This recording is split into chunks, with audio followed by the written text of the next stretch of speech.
Mi nombre es Cindy Heredia Silva, soy coordinadora de la carrera de Ciencias de la Educación en Universidad Casa Grande. Listo. Vamos con la primera pregunta. Dice, ¿cómo cree que la educación tradicional ha influido en la forma en que vemos nuestra propia cultura e identidad? Ya. A ver, quienes hacemos educación usualmente replicamos los constructos sociales que son propios de nuestro entorno, ¿no? Es decir, cómo entendemos la identidad, cómo entendemos el machismo, cómo entendemos los roles de género, cómo entendemos el rol del adulto y del niño. Todos esos constructos de los cuales lamentablemente dentro de la escuela no nos separamos, sino que los reproducimos. La escuela tiene un rol vital, lamentablemente a veces muy negativo, para la formación de la identidad y la cultura de cualquier entorno. ¿Verdad? La segunda pregunta es, ¿qué cambios considera necesarios para que la educación sea más inclusiva con los saberes locales y comunitarios? Bueno, desde el rol que ejerzo, el primer paso es la formación docente. ¿Sí? Uno como profesor no puede solamente decir, es que a mí me gusta mucho enseñarme. Hacer educación va mucho más allá.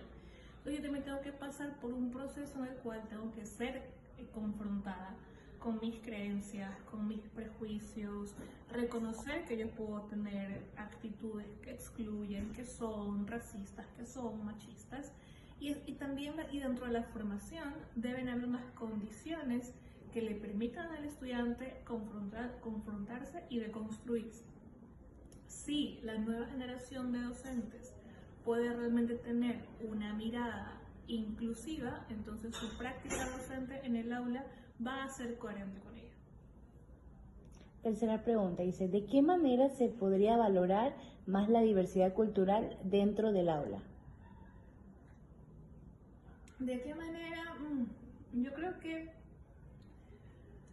puede ser cuando en el momento en el cual, por ejemplo, abordamos en las materias, sin importar la materia, ejemplos de lo cotidiano, ese cotidiano no puede estar representado únicamente en el niño o la niña blanca, clase media, que vive esa realidad hegemónica, por así decirlo, que todos queremos vivir.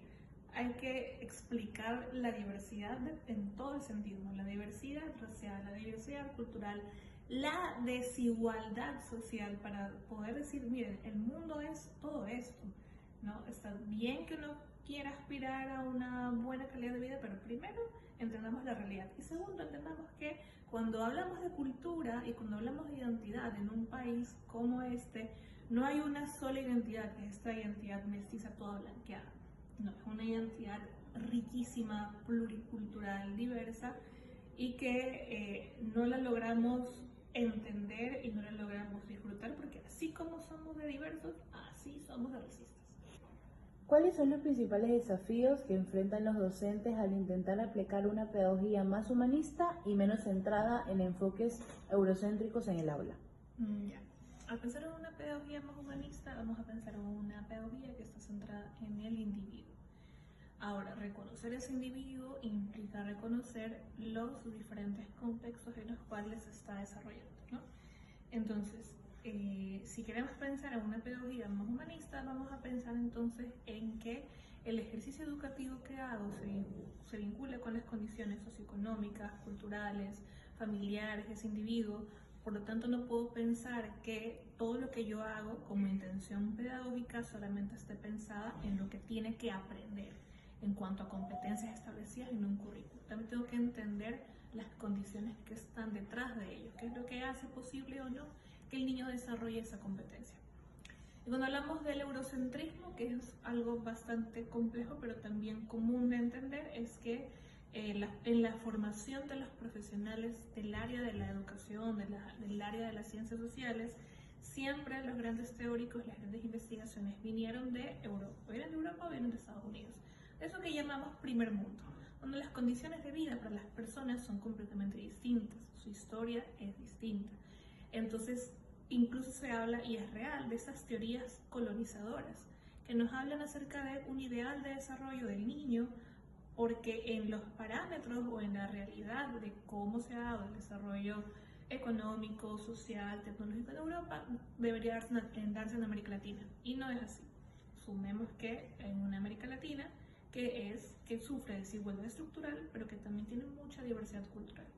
Entonces, un poco entender que pues, deberíamos sí despojarnos de esta mirada de una escuela o un sistema educativo que quiera todo el tiempo replicar modelos europeos, porque se nos enseñó que ese era el modelo ideal, pero no es un modelo contextualizado, no es un modelo realista a quienes somos, y tampoco es un modelo que nos permite pensar cómo la escuela realmente puede ser motor de desarrollo para América Latina o para los pueblos latinoamericanos. Gracias, Cindy.